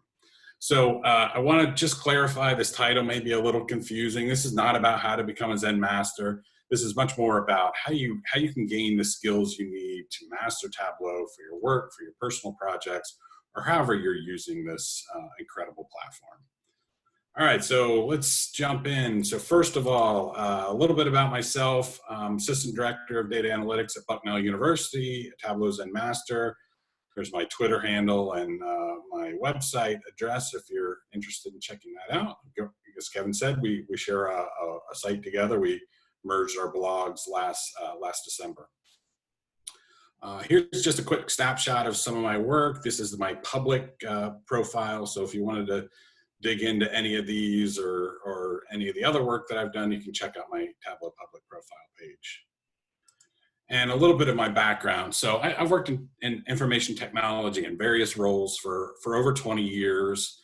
I've been purely focused on analytics since about 2013. I started at Bucknell University in 2016, and I'm currently the assistant director of data analytics at Bucknell. But in addition to data and analytics being my work, it's also my hobby. So I've been using Tableau for about 4 years, and since discovering Tableau, I've really become a bit of a data hobbyist. I love just tinkering with the platform and trying different things. Someone said I had too much time on my hands with that eyeball, and okay, yeah, fair enough. But I just love sort of exploring the edges of this really cool platform. Kevin gave you some of the details on my background, you know, so I'm very active on the forums, on Tableau Public, blogging, and I've been a Zen Master the last 3 years. So let me talk a little bit about my journey and how I've learned Tableau, and really mastered Tableau. So I started learning Tableau about 4 years ago. I had gotten the job at Bucknell, and I was familiar with Tableau, which is to say I'd heard of it and knew it was a good product. And I had used competitive products before. And so before starting, I thought, well, maybe I can find some training online and learn the platform so I can at least sort of hit the ground running when I get started there. So I did that. I took this really fantastic online course. It was on Udemy. I think I paid $10 or $20 for it. And it was taught by Matt Francis. Many of you may be aware of Matt Francis. He currently teaches his courses on LinkedIn Learning. but definitely some really good, thorough courses. So I took that course and learned a ton, got a really good foundation in Tableau, and then started the job ready to go, ready to do some cool stuff in Tableau, and ended up working on a much more sort of architectural project where we were focusing on our data platform. So I didn't really get a chance, at least not immediately, to exercise those newfound Tableau skills that I had gained from that training. So a little disappointed, but as I was working the job and starting to think about how I could leverage Tableau in other ways, I had an idea for something that was more of a personal project. Of course, it was 2016. The election was, really going, and I thought, well, maybe I can wade into this whole predictive thing and try to build my own predictive model. I will say that it didn't go well. I was way off, just like everyone else was in this. But in doing this, I decided, this is a really good opportunity. I wanted to have some visuals, so a really good opportunity to leverage Tableau and learn more about Tableau as I was building this, right? So I started trying to build some maps in Tableau, and the first thing I ever built, this is literally the first Tableau visualization I ever created, was this very simple map. Now, there's nothing fancy about this. There are a ton of things I would do differently today, but I was able to create this in minutes with hardly any experience with Tableau at all. And having worked with a variety of other BI platforms in the past, I could never create a map like this in any of those platforms, at least not this quickly and not without additional add-ons. So this really hooked me. I mean, I was super stoked when I discovered how easy this was, and I was hooked. And so from there, I just kept going. I kept practicing and trying different things and continued learning. I would continue to build things for the election. There were all kinds of things I did with the election, including, looking at speeches and the words used in the speeches and travel habits of the candidates and things like that. But then I started to branch out and look at other things such as sports and some other things that I just was interested in. And that led to me creating a blog and sharing, my findings as I was exploring this data and using Tableau to help tell those stories. So before I had started all this, I had a Twitter account, and I was every once in a while sharing some stuff out there to related to analytics and trying to share my analytics experience. But most of those tweets just kind of went out to the ether and didn't go anywhere. When I started these personal projects, I started doing the same thing. I'd tweet out my election map and see if it was interesting to anybody, and didn't really hear anything from anybody for a long time. But at one point, I did something a little bit different, a little bit, something I hadn't seen done in Tableau, is this sort of innovative hierarchical chart that I created. And I tweeted that out, and I got this a comment from somebody. This gentleman's named Josh Tapley, and he is currently the co-leader of the Philadelphia Tug. And he just reached out and said, hey, I like what you're doing. It's a really cool technique there, and I'm going to try that at some time. And, Josh may not realize what that one little statement did for me, but it really helped to validate the work I was doing, and that people were seeing it, and people thought the things that I was doing was valuable. And that's how I kind of got introduced to the Tableau community. So from there, I started to follow other people in the community, and other people started taking notice of what I was doing. Around a couple months in, I got a visit of the day, which was a surprise and really exciting. And I started to realize, yeah, people are looking what I'm doing. Shortly after that, Ben Jones, who was the leader of the Tableau Public team at that time, he took notice of some of my work and commented on it. And then shortly after that, they made me a Tableau Public featured author. So all of a sudden, I had this huge group, this amazing community of people that were there and supporting me.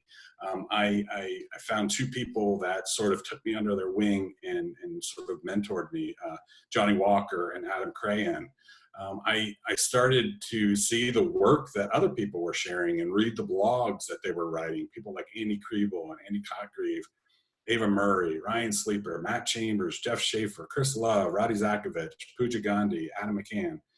And just from reading what people were writing and seeing the amazing vizzes that they were creating, I was able to learn a lot. And I found that just engaging with people, the pace of my learning really increased significantly from there. Then at some point, after I gained a certain level of mastery, I wouldn't say I was an expert, but once I had a pretty good solid understanding of the platform and I was doing new and innovative things, my blog sort of transitioned from being more about analyzing specific data sets and asking questions, and started turning into more of a how-to blog. So I started sharing what knowledge I had gained and really just tried to take everything that other people had given me and tried to pay it forward back to this amazing community that had helped me to grow so much. And that today is what our blog focuses on. It's very much, how to do various tips and tricks and techniques in Tableau. So this has been kind of my journey, and I've sort of revealed my tips along the way here, but I want to just sort of take this back and now formalize these 4 tips for mastering Tableau. Now, there's a blog out on my website, our website, that goes through this, so you can check that out. What I found was a lot of people were asking me, how do you get to this point? After seeing presentations like Jim's or Kevin's or Scott's, how do you get to this point where you're this level of mastery with the product? And I found myself giving the same 4 suggestions over and over and over again, which were based on my own experience. And so I decided to formalize this into a blog, and I'm going to share these 4 tips with you as well. So number 1 is training. I can't stress how much this is important. It really helps to give you a strong foundation. And everybody has different learning styles. So figure out what your learning style is and find the best option for you. Some people learn well from reading through a book and doing exercises. And if you learn that way, there are some amazing Tableau books out there, such as the one by Ryan Sleeper or by Joshua Milligan. And there are a bunch more where those came from. If you like in-person classes, there are plenty of those options to choose from. I personally love online self-paced courses. That's why I chose the course from Matt Francis, and there are lots of good options there as well. But whatever you do, just make sure that the training you're getting is complete, that it shows you sort of the end-to-end and how it helps you to build that sort of foundation of Tableau. The one other thing I want to mention, the one other training option is we're seeing more and more of these sort of immersive training opportunities that are out there. So the Information Lab based out of the UK, they have something called the Data School. And they have one in the UK as well as in Australia. So I'm going to get this wrong probably, but somebody can correct me. You sign on for a 28-month engagement, and you spend, I believe, the first 4 months of that in just very in-depth training, learning Tableau and a few other tools. And then the rest of your time you spend working as a consultant and using those skills that you've gained. And you're learning from some of the best teachers that are out there, Andy Kriebel, Carl Alchin, and a handful of others. So that's a really great thing. If you're interested in something like that, you can certainly check that out. So training, number 1, do your training. Number 2 is practice. So you can't really get good at anything. I think we all know this. You can't get good at anything without practice, right? Fortunately for us, there's a ton of different ways that you can practice Tableau. The first thing I want to talk about is Tableau Public. Tableau Public is a totally free version of Tableau with just a few minor limitations on it. And you can use this to create, all kinds of amazing things. You can save it up to your Tableau Public profile and create this fantastic, sort of portfolio of your work. And my first 1.5 years of using Tableau was solely on Tableau Public, and that's really how I learned the platform. Once you have a Tableau public profile, once you have the tool, you can leverage all kinds of community projects that are available. There's two I'll mention specifically. Makeover Monday, probably a lot of you are familiar with that. So Makeover Monday, the leaders, they will find a visualization in the wild, and they will share that with you and share the data.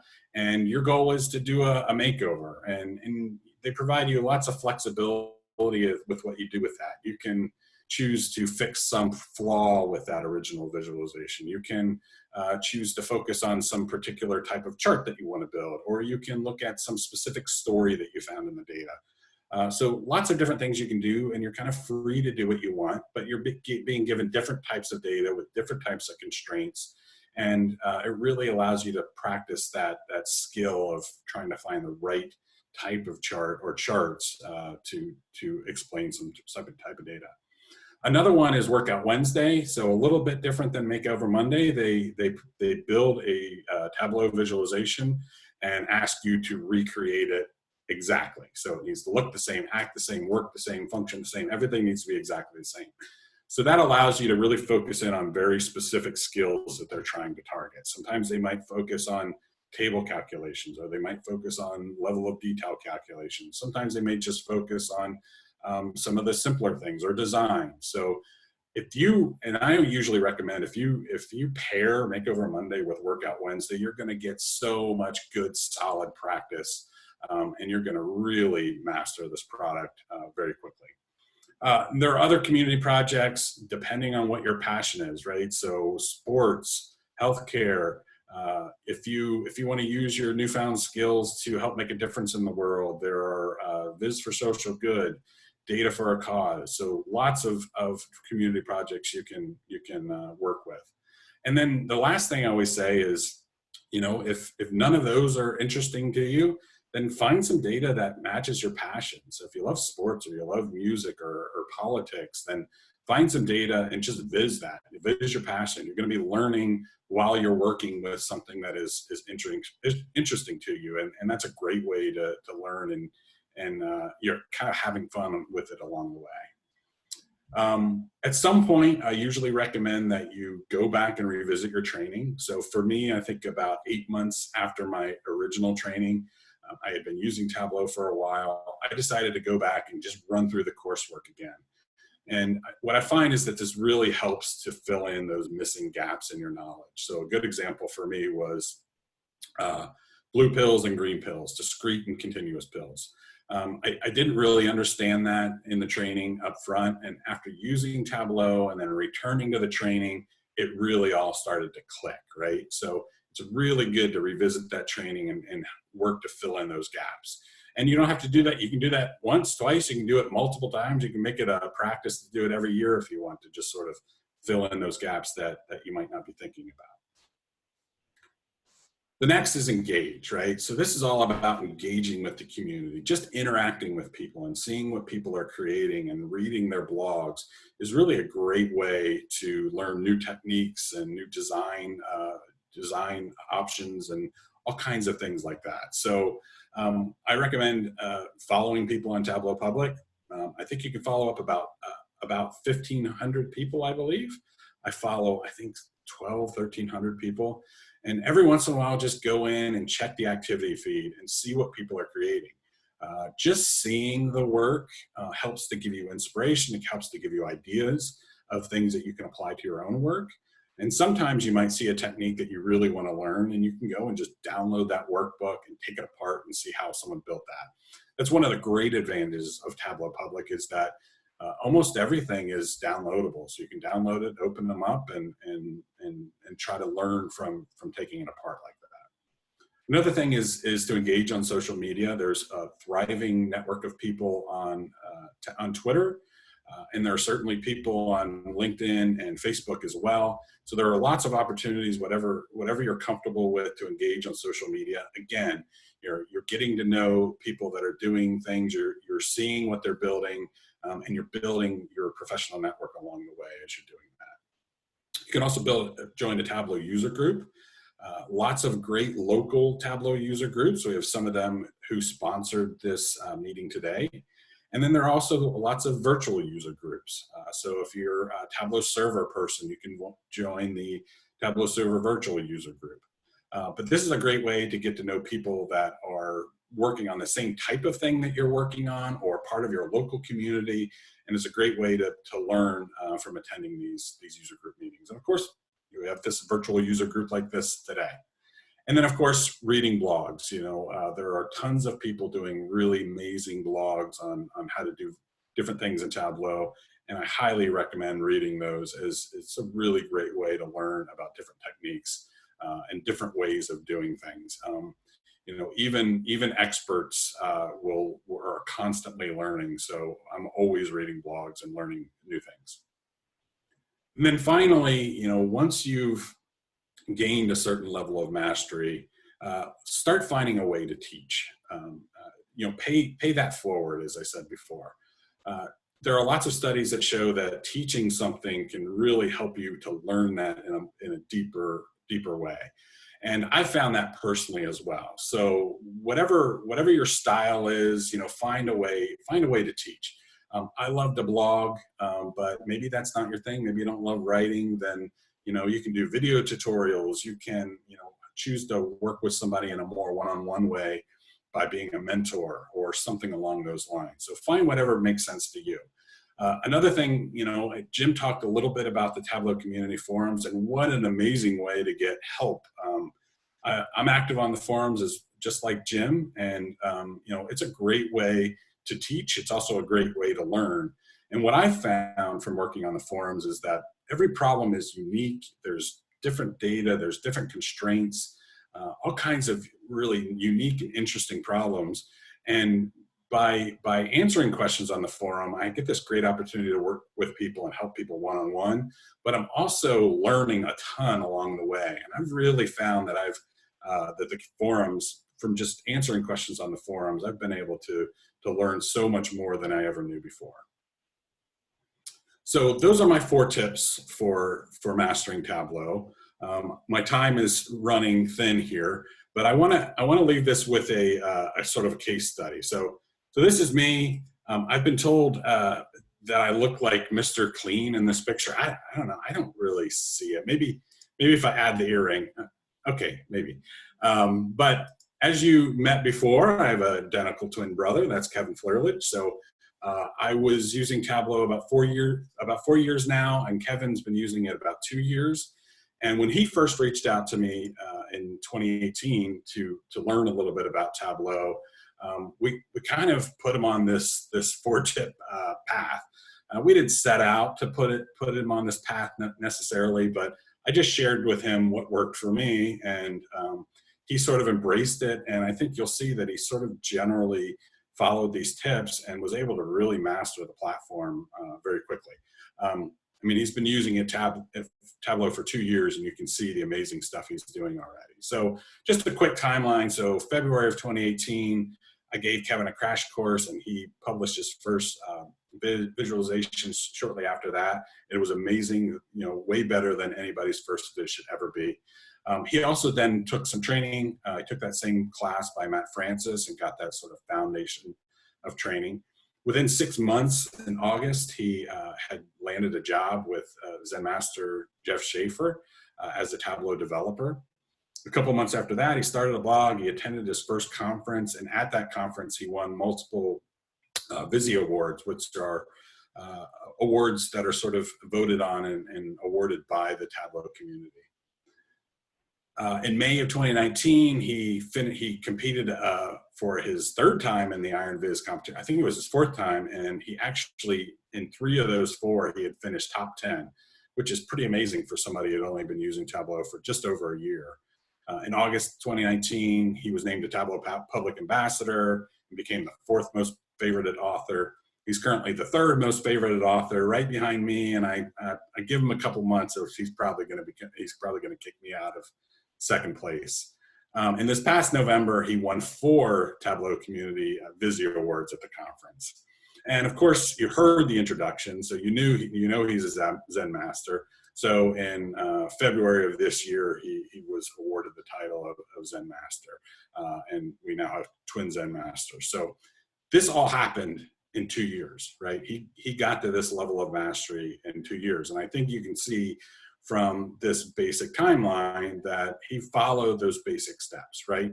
And I'll use this to sort of recap. So he took that training, he took that initial training. Again, find the training option that works best for you and meets and matches your own learning style.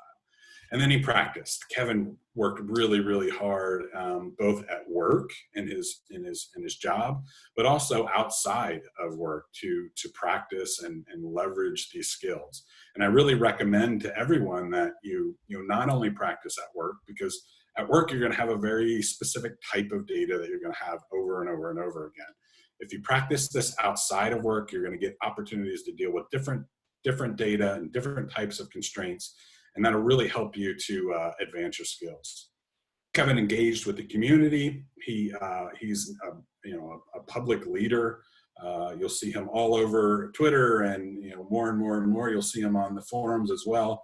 So he's really engaged with the community and learned a lot that way. And of course, he has started, in a very short time, has begun teaching others.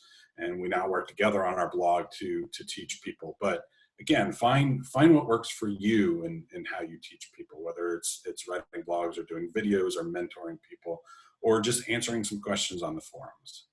So I guarantee you, if you follow this and you embrace these 4 steps, that you can really master this platform at a really rapid pace and really accelerate your growth in using Tableau. And that's all I have for you. I don't know if we actually have time for any questions. I went a little bit over, but I just want to thank the folks that put this together. Thank you everyone for attending, and I just hope everyone's staying healthy and safe. Awesome. Thank you. Really quickly before we all jump off, I know we're running a little short on time, so we'll keep it quick. But I just wanted to say thank you to all of our presenters, all of the organizers for this event. This was a super amazing session. We'll make sure the Q&A for everything is available with the recording as well as the chat, so no worries on that. And as Emily mentioned, this is going to be a weekly series kind of going forward as we learn and navigate our new normal for the time being. Obviously, we can't wait to see everyone in person again soon, but we'd love to see you join us next week as well. The details are available on this slide here as well as on Tableau's website. I'm going to close us out, but please stay healthy, take care of yourselves, and hopefully we'll be able to connect with you guys soon. Thanks, everybody.